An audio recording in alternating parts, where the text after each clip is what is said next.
Hi, and welcome to Hill Ponton's video chat, live Q&A session. As you can tell, this is my first time doing one. My name is attorney Rachel Cheek, and I'm here with Kerry Baker. Hi, everyone. And y'all know the drill better than I do by now. We're going to go through and answer some of your questions as they come in. So feel free to, if you've got a question that, we haven't answered or that an information you'd like to know a little more about, just pop it on in the question box. So we're going to go ahead and start because we have some here. And I'm going to ask this first one from Jackson Workshop. They say, if I have great new medical evidence from a private doctor like DBQs, should I wait until a decision is made to submit that evidence since I already filed? If I get a low percentage, should I do a supplemental claim? So there's two questions, and both good to ask. And my favorite answer, as usual, is it depends. So the great medical evidence from a private doctor like DBQs is going to be essential for helping your claim.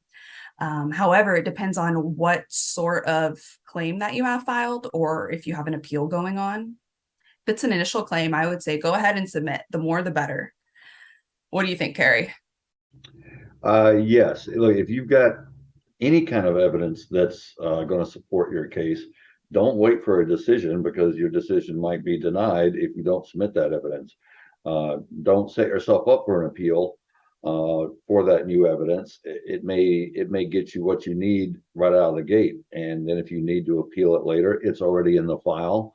And with the AMA, if you go to a higher level review from an original decision, you can't submit new evidence at that point. So yeah, absolutely. If you've got evidence to support your claim, submit it as fast as you can. If you don't do it with the claim, but the VA hasn't issued a decision yet, by all means, do it before the decision. Worst case scenario, if you get it and it's too late, then you can submit a supplemental claim and submit that evidence at that point in time. But you can't do it with an appeal in most circumstances nowadays under the AMA because the record's closed if you're going to a higher level review. And I have to, real Absolutely. quick, I'm going to have Oh, to jump off in about 20 minutes or so because I've got another conference call with the VA, and it's one that they won't call me back on. So I'm going to have to get that when they call. So we'll try to get as many of these as we can in a few minutes. we will be sorry to lose you, Kerry. Uh, All right. So I've got another one here. It's a several part question, but I think we can get them all together. And this is from Bamboo Pandolfi. They say, I was diagnosed and treated for GERD in service. I complained of daily heartburn during CMP exam. Rater denied me because CMP barium swallow test showed no permanent residual or chronic disability subject to service connection. I never appealed. Is this enough for a Q claim in hopes of an earlier effective date? So my thought on this would be, it depends what the rest of your medical records are saying. In order to be service connected, you do have to have a current disability. It's not enough to have had complaints in service. Although, you mentioned that you've got daily heartburn currently. So that would definitely be a symptom. That would be some sort of, disability that you suffer from. I don't think in most cases going for a Q claim is a really involved process. Clear and unmistakable error is what Q stands for. And that's not just did they make the wrong decision? It is, did the VA make the wrong decision at the time, even though they had evidence showing that whatever they decided was wrong and that no other conclusion could have been reached except for granting service connection, if that makes sense. There has to be, it can't be a question of, is there, it might be related to service, it might not related to service, it just kind of depends on a judge's finding. It has to be so definitively wrong that anyone, looking at that case would say it's a Q claim. So I would suggest rather than go in that tight route, where you've got to fight those criteria in order to get a Q claim, I would go supplemental claim instead. And the new evidence that you have to file with a supplemental claim could be as much as a statement talking about your current symptoms, could be a report from your current doctor. Those are my thoughts. Got any others, Kerry? no, I agree with you. That's not a CUE. That's a typical circumstance of where VA examines you and they don't find the disability. So they deny you because there is no current disability. Now, that may or may not be true. A barium swallow is not always definitive for GERD, and you can have GERD and have a solid diagnosis and never have a barium swallow. So if you've got a diagnosis now, if your doctor is treating you for GERD, you're taking medicine, submit that evidence with a supplemental claim. Keeping in mind the reason they denied your case previously is because, according to their exam, you had no current disability. That's a requirement. If you've got evidence that you have the current disability, submit it with a new claim and go from there with it. I think that's your best option, but you will not win a Q claim when it looked like to VA there was no disability, even though that exam might have been wrong. To them, it looked right. They didn't have any evidence to the contrary. You're not going to survive a CUE analysis on that. Yeah, those are very, very tight claims. So we've got another question here that I think I can answer pretty confidently. So this is from Demetrius Goss, and he asks, if an appeals motion to advance is granted, do they have to make a decision within 30 days of that grant? No. They should, they're not. They may grant it within 30 days, but they do not have, even just because they granted a motion to advance, it doesn't give them a strict timeline to give you a decision by. It just says, all right, we're going to put you at the top of the line for the advancements on the dockets. But yeah, there's no guarantee of when they're actually going to make a decision. Nothing to add on me on that one. You're 100% right. Yeah. Yeah, that one was that one I can pretty confidently answer. All right, we've got one here from Philip Sage. And he says, if I have an x-ray from service that shows no spondylitis in my L5, and then after an accident in service, I get an MRI and it shows spondylitis at L5, I had 7 months of PT in service, pursue or no? I would say, so I mean, that definitely sounds like an back injury was caused by the accident during service. You've got medical records showing an existing condition, no existing condition before the accident. You got one after. If you've got documentation of that PT in service, yeah, I mean, that sounds like something that should be service connected. I would try out that claim with the facts of that case. Think it's worth filing. Yeah, I would agree. Definitely file that claim. If they don't grant it, appeal it. That's a winnable claim.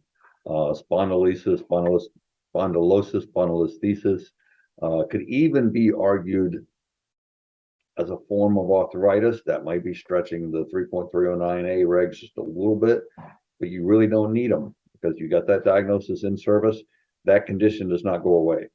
All right, it's either a slippage of the vertebrae from one on top of the other, or a combination of that slippage and a bilateral pars fracture, which are the bones that kind of hold the vertebrae together. Once you have it, you can't fix it. Right? That's a chronic condition diagnosed in service. You can win that claim. Very good. All right, so you got your answer there. Okay, Jerry Means asks, I have been called to do a second CMP PTSD in 2 months, wondering if something went wrong with the first one. The answer to that is probably, and it probably wasn't your fault.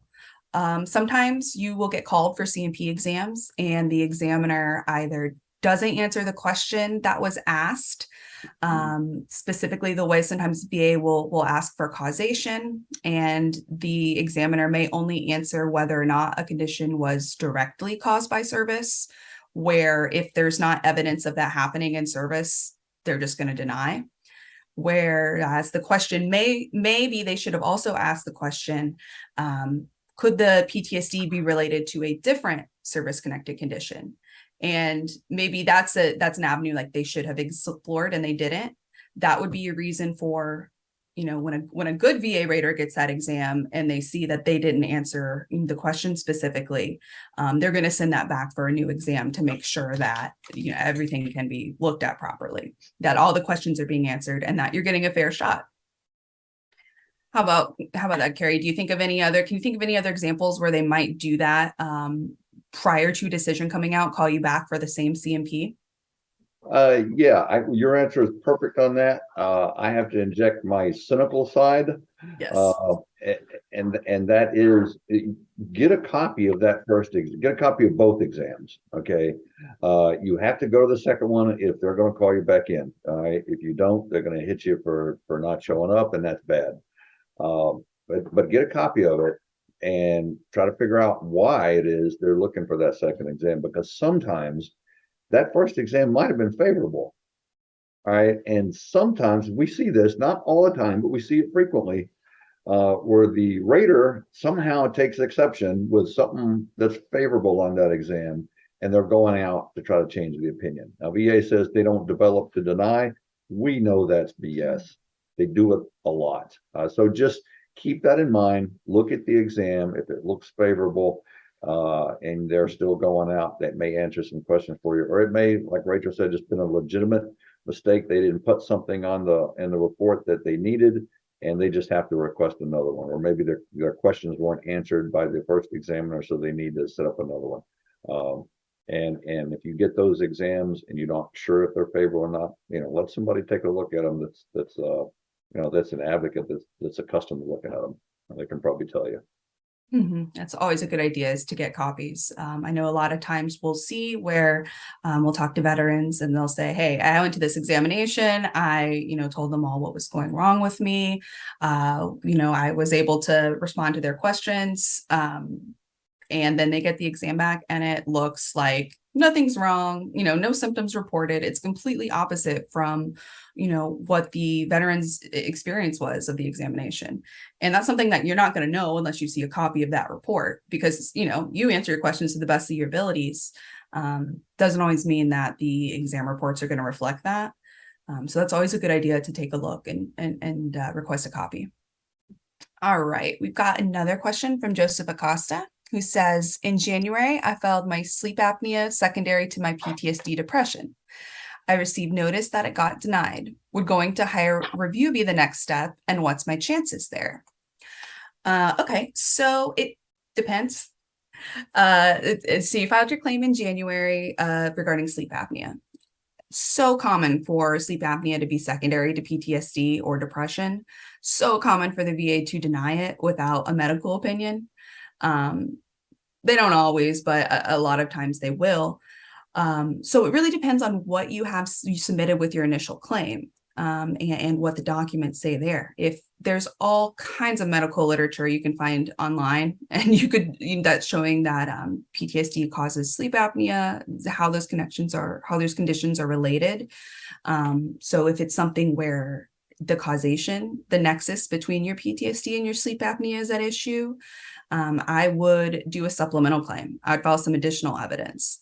If it's a problem where they said you didn't have a diagnosis, I would do additional evidence. But if it's something where they simply just kind of rubber stamp the claim, you've got your nexus and you've got your diagnoses, a higher level review might be the way to go, because you'll see a decision pretty quickly in that. You can always do a supplemental claim after the fact.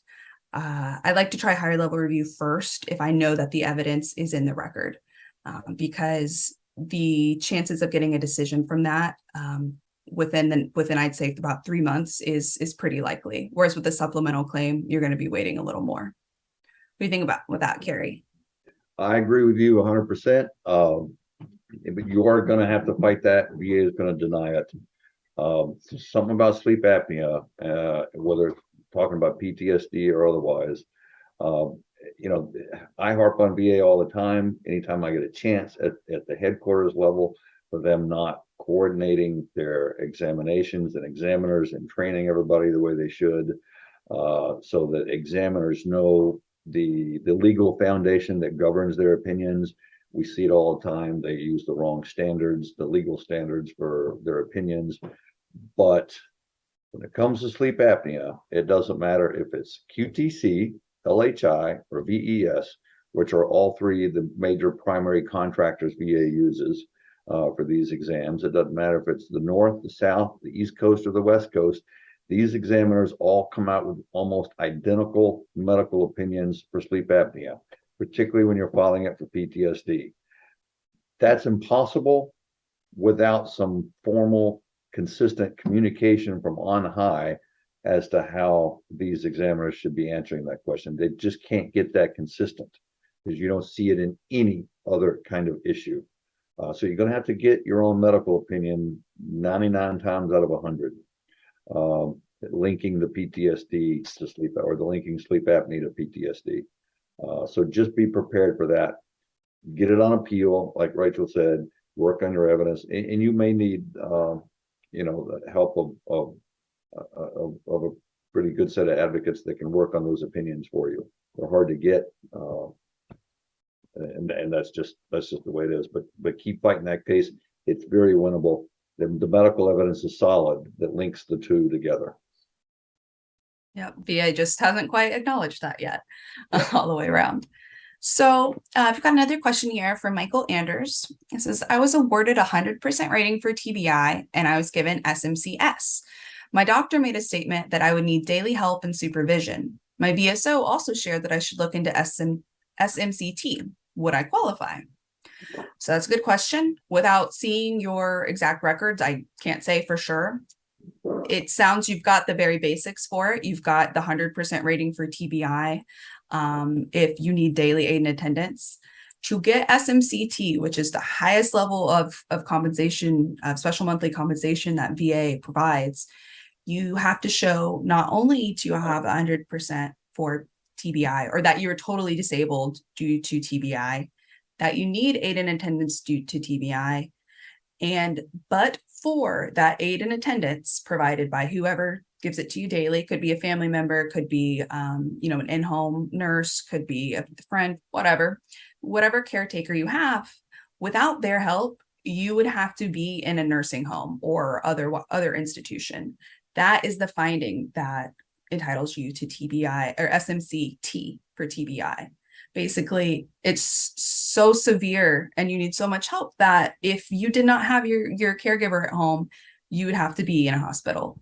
You'd have to live there.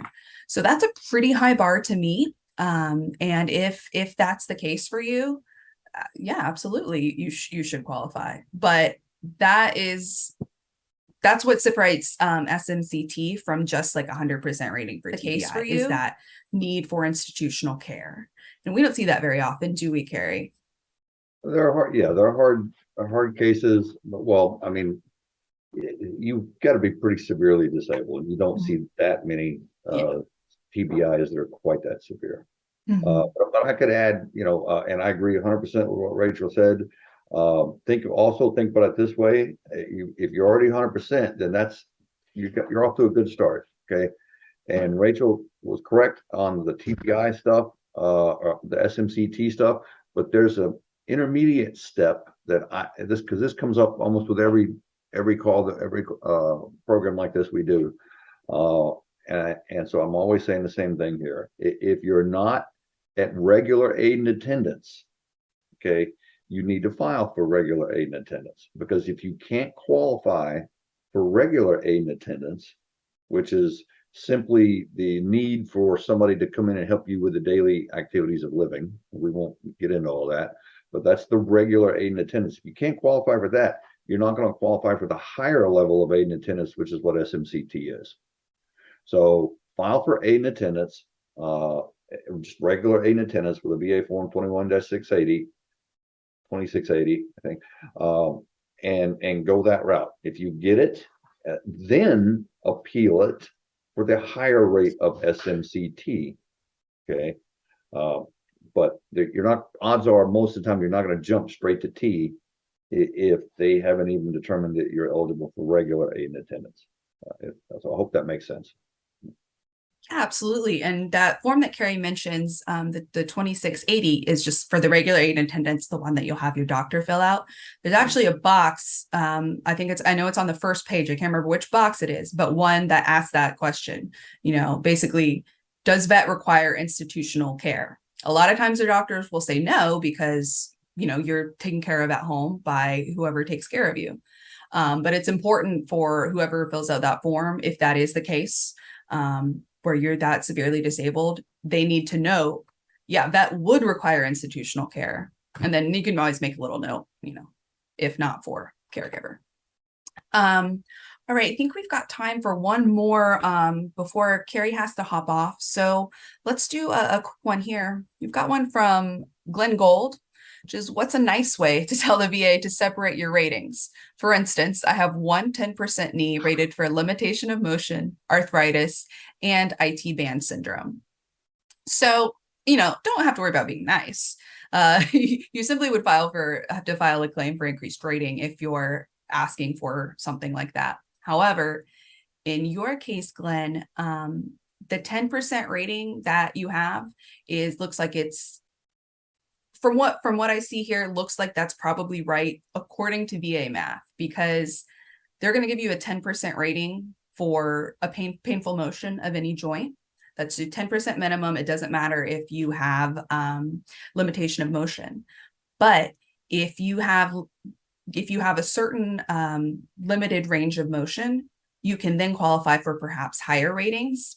And it may be in this case that your limitation of motion is within the 10% rating, 10% zone still, where you're getting that 10% rating. That's kind of like the maximum that you're going to get, even though it's combining arthritis, the painful motion, and limitation of motion, if that makes sense. You can't get paid for painful motion and limitation of motion at the same time.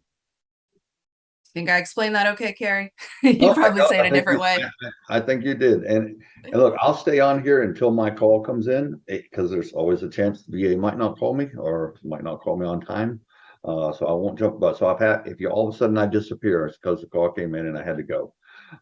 But yeah, knees are tricky. Okay, when you're talking about multiple ratings, there are situations you can get multiple ratings for a knee, but they're somewhat far and few between, because a lot of times the pyramiding rule is going to stop VA from doing that, which means you can't compensate the same disability under different codes, because it's like you're giving two ratings for the same disability.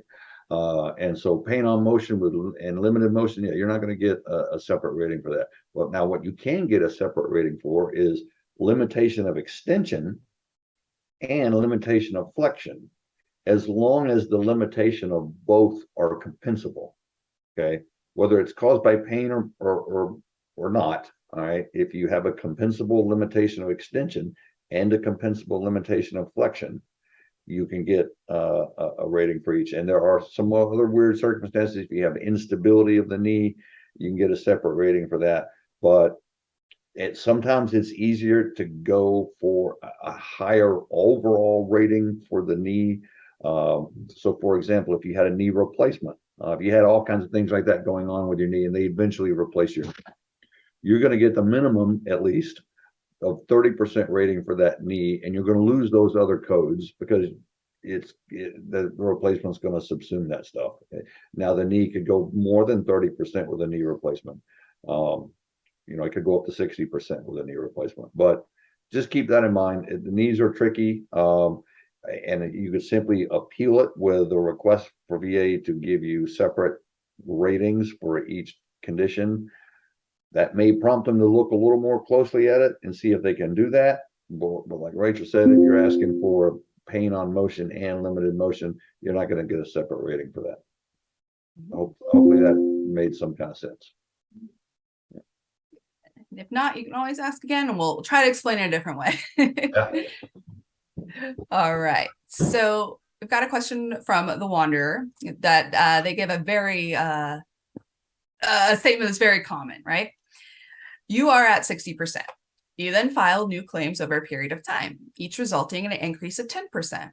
If you keep getting 10% increases, your rating won't ever improve with VA math. What can be done?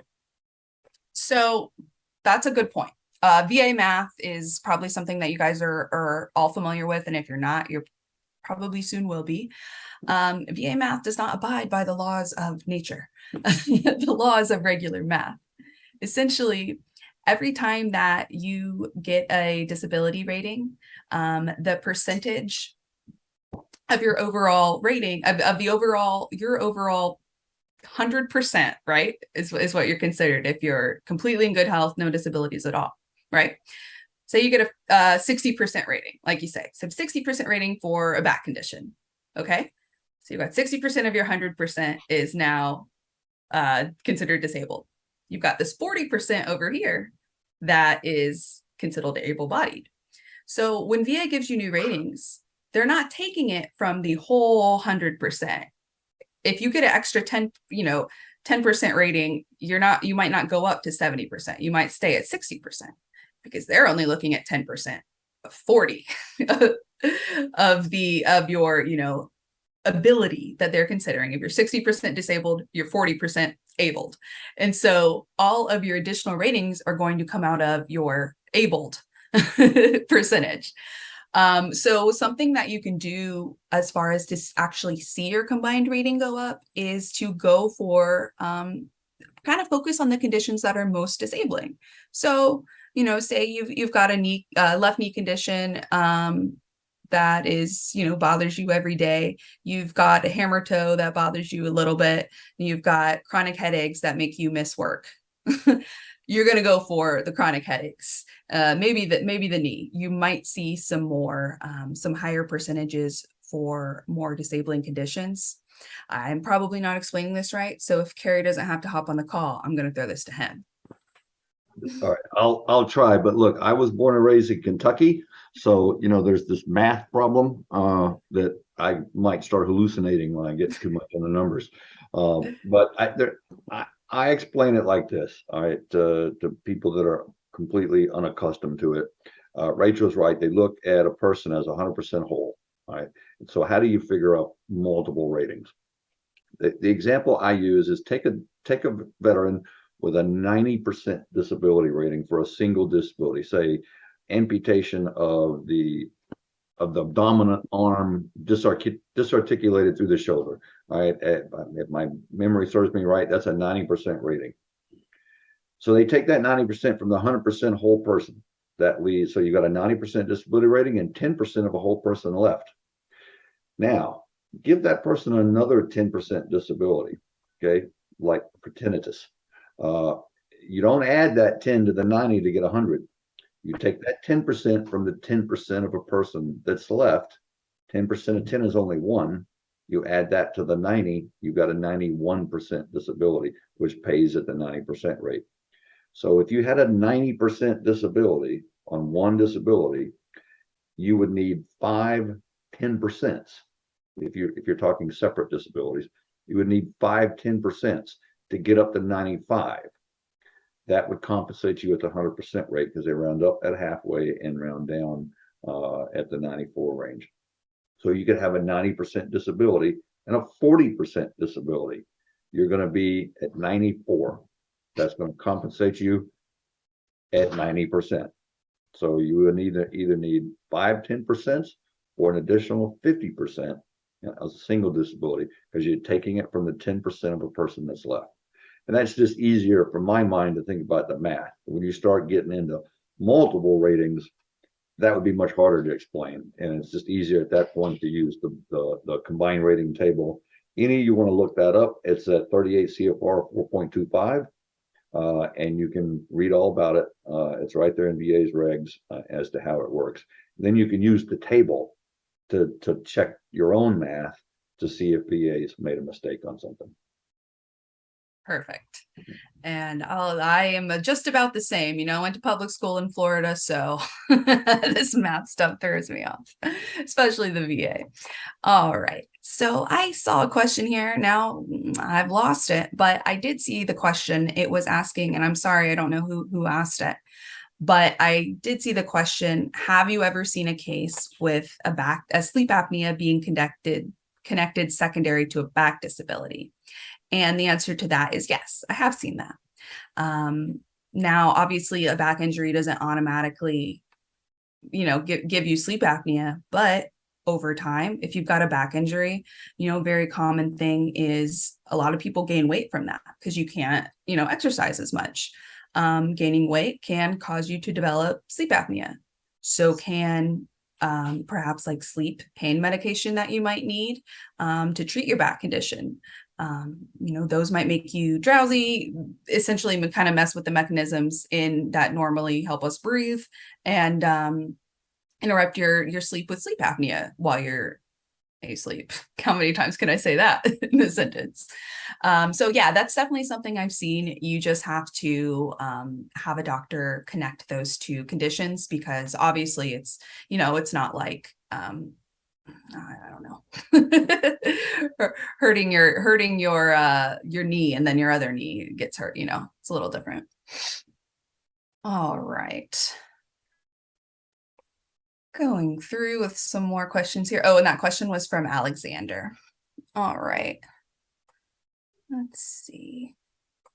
And if you notice, Kerry's still on the line with us, and that is because the VA loves to schedule things and make sure you're there ready. They don't have to be. All right. How does it work for someone fighting for correct effective dates on a rating that would make a veteran 100%? That's from Bobby Heath. And I think what you're asking for here is basically how to make your effective dates go farther back. So you've got a rating that combined with previous ratings gives you 100%. And I believe he's asking how you would get that 100% back dated farther, so you'd get retro pay. And what you would do for that specific issue that has the wrong effective date, you would just I would file an appeal to that decision, and I would specifically note that condition and say earlier effective date for whatever the current rating is that gives you 100%. I would just specify, I want earlier effective date for the current 60% rating I have now. And then what that requires them to do, they would have to go back and basically, if your record shows that you were having these symptoms before the time that your rating was raised, they could, go back and raise it. You can also supplement that with doctor statements, with personal statements, that sort of thing. Because if you're trying to show not what your condition is like now, but what it was like in the past, just remember that you're going to have to cover that time period. So you're going to want to be addressing just that time period if you're asking for an earlier effective date for a certain rating. Right.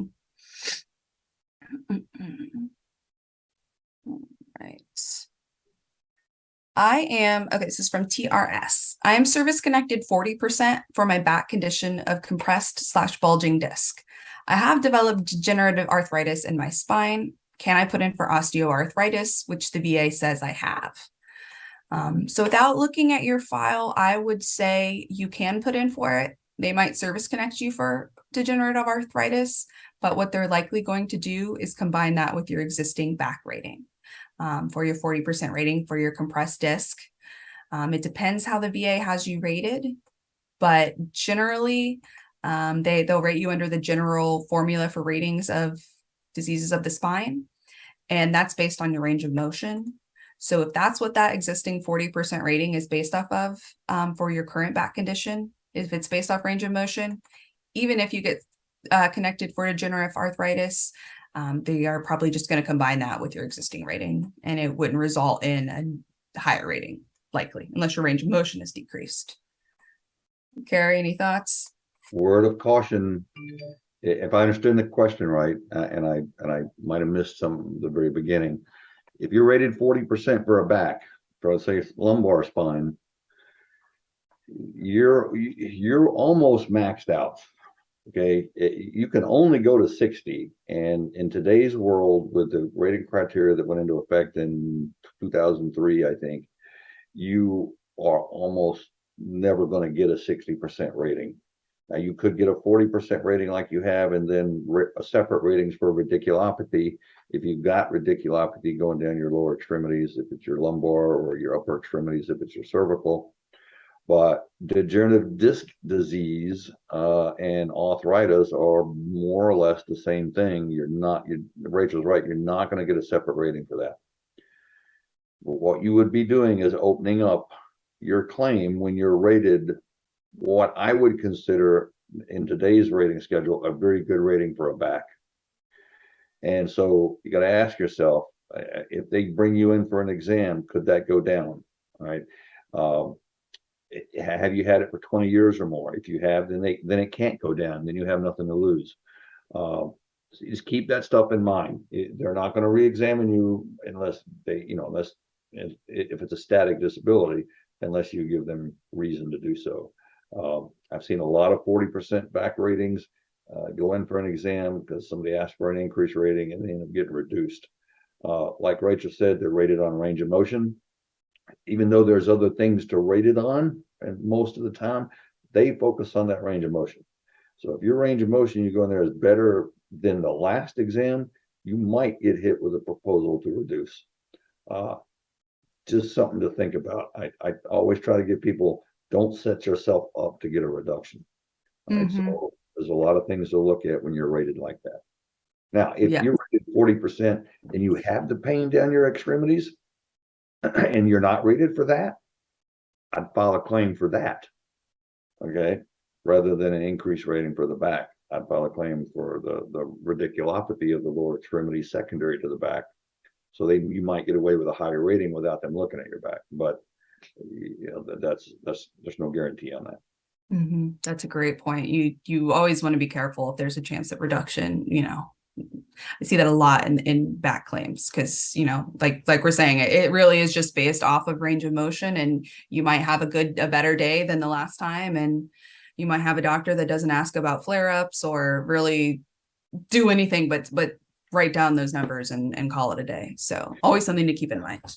And the problem with that, I mean, if I can add something real quick, it's not that VA is looking to reduce everybody. The raters now, training has went down in VA. There's a lot of things that VA is not doing as well these days. And new raters or frontline raters will look at an examination, a DBQ, an exam for a back. And if they think that it's shown improvement, they will rate that as if they're rating it for the first time. All right, they'll simply look at that exam. Oh, there's improvement. I must propose to reduce. It is not that simple if they're doing their job right. Unless there's sustained material improvement that's expected to last over the life of the veteran and a lot of other things, they really shouldn't be proposing a reduction. So a lot of times these things happen out of pure ignorance, because you can't initiate a reduction like you're rating the case for the first time. And I call it like a cookie cutter syndrome. You can use a cookie cutter DBQ to rate a case. You can't use that same cookie cutter DBQ to reduce that case. Okay, but that's what you see happen a lot. And we end up fighting that, and we prevail just about all the time. But that doesn't relieve that veteran going through it of the stress of thinking, oh crap, the government's going to take part of my money away. And that can cause all kinds of stress. So just, you know, there's a lot of moving parts on something like that. All right. So thanks for that. We've got a question from Dan R that asks, if I do a higher level review and one supplemental claim, but was denied the supplemental, can I do a higher level again on the supplemental? So I think what you're asking is, you did a higher level review of a decision, you got a decision, and then you filed a supplemental claim or appeal, and then you got a decision on that. You can do a higher level. You can do a higher level review appeal to a supplemental decision or to an initial decision, but you just cannot file a higher level review to a higher level review. Which is, if you just kind of think about it, like higher level review is not adding any more evidence. If you filed that appeal, they supposedly looked at the evidence they had and they came out with a decision. The only way that they're going to make a different decision is if you add more evidence. So, you know, you can't do, all right, look at higher level review, look at my claim again without any evidence. Okay, you get your decision. All right, look at that again without any evidence. You know, you can't do that. So as long as you are filing a higher level review to an initial decision or to a supplemental decision, you're good. You just can't file two in a row. All right. I had a question, Kerry, that I'm going to throw this one immediately to you. And this is from Peter Barwick. And he asks, is it worth trying to file bronchial asthma since the burn pit law was passed? But there's going to be a lot of it depends in there, but you're our expert. Well, yes, it is worth it. Simply because that passed. They're not going to do it for you. So well, that may be a presumptive for certain things now. You still have to file the claim, and you still have to have the disability that you're filing for. So just keep that in mind. Um, and I'm assuming you're referring to the fact that VA made some things presumptive, like asthma and rhinitis and that type of stuff. The Big Burn Pit Law, which is the PACT Act of 2022, that has not passed yet, but we keep expecting that to pass any time now. It's already passed the House for the second time. It's in the Senate. The Senate signs off on it. It goes to Biden's desk. That's the big one. But the regs have already added. VA has already added through the regulatory process to asthma and stuff like that. But yeah, they're not gonna reach out to you and grant you that benefit until you file the claim for it. Mm-hmm. All right, we've got a quick one here from Punch Vanderhuge. He asks, if you have one person giving a buddy statement for multiple claims, should they write separate, or can they do one collective buddy statement talking about all conditions? Which is better? So for this, I think that you should have everyone write separately, because the way that VA does their buddy statements is basically their form that they provide is obviously for just one person to sign. But beyond that, I think having multiple statements supporting your claim is better always. Look, if there's 5 people that separately had these experiences and can talk about them, that's going to strengthen your claim even more. Whereas if you've got 5 people giving one statement, that's kind of confusing, because you don't know like who is signing this experienced, which part of this statement that they're talking about. It's better to have personal statements from each person where they can talk about their experiences. You can't have, you can have someone else's name signed to descriptions of something that someone else observed, but it's going to kind of hurt the credibility a little bit, just because you're going to want to have each person talk about something that they experienced that they can actually report on. VA will look at credibility of statements a lot.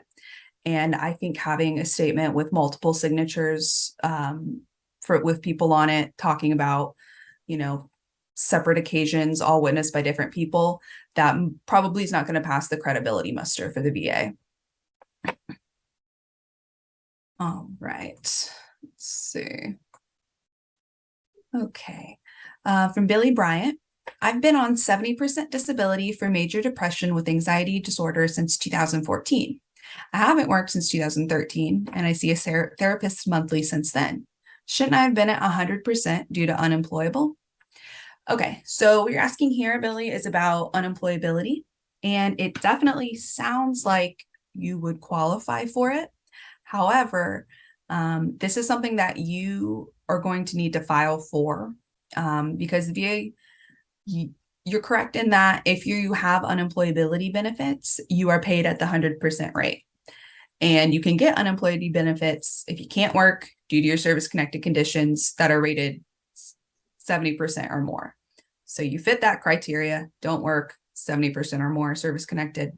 But what you need to do now is file for unemployability, or file for individual unemployability, because in order to get 100% rating for depression or for any mental condition, the criteria is pretty high. It's a pretty high bar to meet, very severe symptoms. Whereas just like you're mentioning here, you've got 70% and you're not able to work. That prevents you from working. You should be considered 100% disabled under unemployability.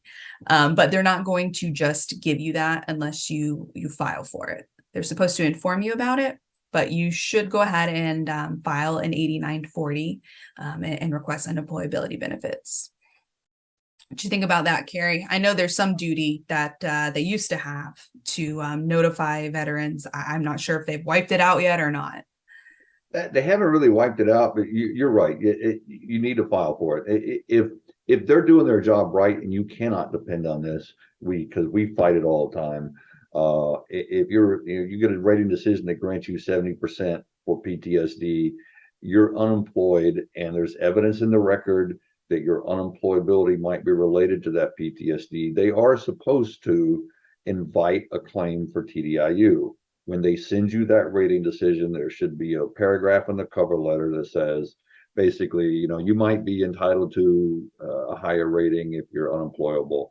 They rarely do that. And just because they don't do that, that does not always mean it's a type of mistake that you can capitalize on. Sometimes you can, sometimes you can't. Don't ever rely on it. File the claim, like Rachel said. That's the only way you're going to guarantee that it gets in front of VA. And then you just go from there with it. But yeah, that's all I have to add on that. Perfect. All right. Got another one. We've been talking about, thank you. We've been talking about sleep apnea, second to depression. So we've got another question here from John Patty. It says, I've got a rating for depression. I was diagnosed by my pulmonologist for sleep apnea. What other evidence would I need to file a secondary claim for my sleep apnea? All right. You've got the first two criteria for secondary service connection. You've got a diagnosed disability of sleep apnea. You've got a service connecting condition of depression. Third part you need is the nexus. So what you need now is either from your pulmonologist or another doctor, you would need a nexus showing the connection, showing how your depression either like predisposed you or caused your sleep apnea. You could, we've been talking about some medical literature. I say that as though I have a doctorate and I know where to find all this. And you know where I find it? Google. It's just some things that you can, you've just got to show now evidence that your condition of sleep apnea is related to your depression. And the best way to do that, the easiest way that requires you to do less homework is to get a nexus letter from your doctor. But you can also submit your own evidence. We said this medical literature. If you just do a little bit of reading in on it, the connection is pretty crazy. Kerry, anything else to add on that since we spoke about sleep apnea earlier? Not well. Yeah, you touched on something in one of the prior questions that's really important, and that is weight gain. Now it may or may not have anything to do with a depression claim. I think you were referencing it in relation to a back claim earlier. Mm-hmm. But don't overlook the power of a secondary, for lack of a better way to say it on the call, a secondary claim using weight gain as an intermediate step to get sleep apnea. Because one thing that like I said, all those examiners are consistent. They're also consistent with saying, well, weight gain is the primary cause of sleep apnea, or your enlarged noses or neck sizes, but they usually always include weight gain in there. So a mental health condition can cause weight gain just like a musculoskeletal condition can, right? Especially if you're eating for therapy and you end up gaining weight because of it. So just keep that in mind. Sometimes you do it directly related to the mental health issue, but think about your own circumstances. If you have gained weight because of it, then you would want to include that as an element of the theory of entitlement. So you could file it as secondary to the mental health disability by itself, but also to include as secondary to weight gain caused by the mental health disability. So don't overlook that potential theory of entitlement if it fits your circumstances. That's a really great point. Yeah, it doesn't matter, how many options VA has to service connect you. If one of three, is what they choose, then great. Definitely don't, cut off any of your avenues. I've got another question here. We don't see these I haven't seen a question like this before, so I would like to address it. So this is from Rolando De Leon. He mentions that he's 100% permanent and total with a proposal for incompetency, but he's not incompetent. What should he do? So what happens, we unfortunately see this a lot of times with our older veterans and a lot of times with veterans with maybe mental health conditions or I see in Parkinson's a lot too. But in any case, VA will propose incompetency when they think or they say that you're not able to handle your benefits.